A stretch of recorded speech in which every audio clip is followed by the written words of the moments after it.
Hi everybody, and welcome to a new section of this Cubase course. In this video, we're going to talk about the MIDI protocol. So, what is MIDI? Essentially, is an acronym that stands for Music Instrument Digital Interface. And the difference between an audio signal and the MIDI signal is that a MIDI signal does not contain any audio information. So, what about the hardware and connectors used with the MIDI? As you can see in this figure, the connector is a 5-pin DIN connector, where only 3 pins are used. Pin 2 gives the voltage, and pins number 3 is the ground, and pin 4 is used for the signal data transmission. Consider that nowadays all these kind of old connectors and cables are now substituted by a unique USB cable. So it's possible you can find a USB port in your MIDI keyboard or your MIDI controller used for the MIDI communication. Talking about MIDI ports, each MIDI device, so a keyboard, a drum machine, a synth and so on, may be equipped with 3 MIDI ports. The MIDI in is the port where the MIDI data are received. The MIDI out port sends MIDI data out, and the MIDI through, that is an optional port, is used to duplicate all the MIDI input data throughout the MIDI through port.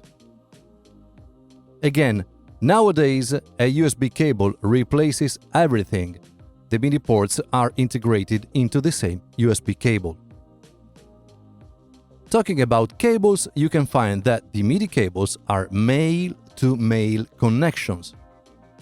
Thus, a MIDI communication is a serial data transmission, and no matter which end of the cable is plugged into the MIDI port, but the connection is always made by following this scheme.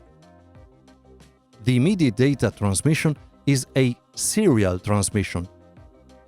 And in a serial data transmission, all the data travel in one direction only. So, from the MIDI out port to the MIDI in port, this is the transmission, and the reception of the MIDI data goes from the MIDI out to the MIDI in port. Okay? Let's now talk about the MIDI port functioning. In the MIDI input port, the data here arriving are used to tell the receiver device what, how, and when to play.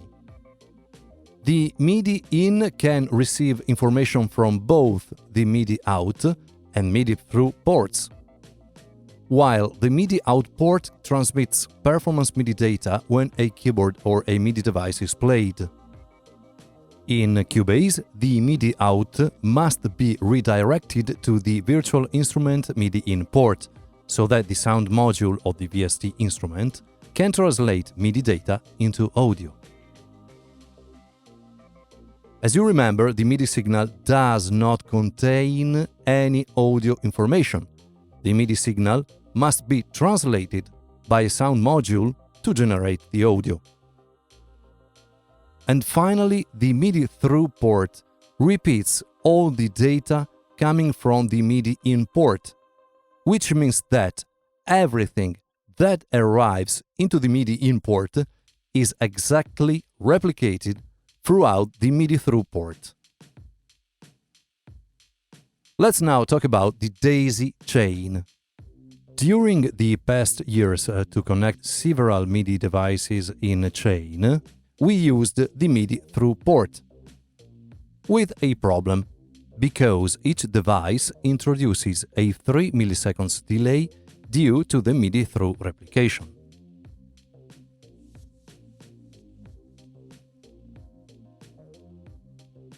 A MIDI patch bay was used to avoid the daisy chain delay, where each MIDI port can transmit data at the same time up to 8 ports simultaneously. Thinking about MIDI channels, we can think about them as communication places. Each MIDI device has 16 MIDI channels available. This is not always true for virtual instruments where only one MIDI channel can be used or can be available, okay? The MIDI data communication only takes place between instruments set to the same MIDI channel. For example, when you call a friend with your mobile, there are billions of mobile devices connected to the same net, but only one device will respond at the number you are dialing, okay? Talking about MIDI messages, we can find a lot of stuff here, but for our purposes, we will only talk about an elementary set of instructions. So, the note on is the message generated when a keyboard key is pressed. And the note off is the MIDI message generated when the same key is released. So the combination note on and note off tells us the length of the note, while the so-called velocity tells us the pressure applied on a key, so it gives you pianoforte. And the pitch distinguishes which key is played, meaning a C note rather than a G. The pitch bender is a message type used to replicate a bending effect we can obtain with a guitar, for example. Then, lastly, the program change is the message used to change the sound, or better, the timbre, of a virtual instrument or an external MIDI keyboard. But there are really a lot more MIDI messages available in the MIDI protocol, but we are not going to talk about all those messages. So, for example, those MIDI messages we have just seen will be sufficient for our course purposes, okay? Now, talking about Cubase, how can we configure MIDI? There are no particular configuration needed. If you are on Windows, you only have to install the MIDI driver for your MIDI device, not necessary for Mac users, and then connect your MIDI device and turn it on. Then, from the Studio menu, Studio Setup, under the MIDI menu, you will see all the MIDI in and out ports available in Cubase.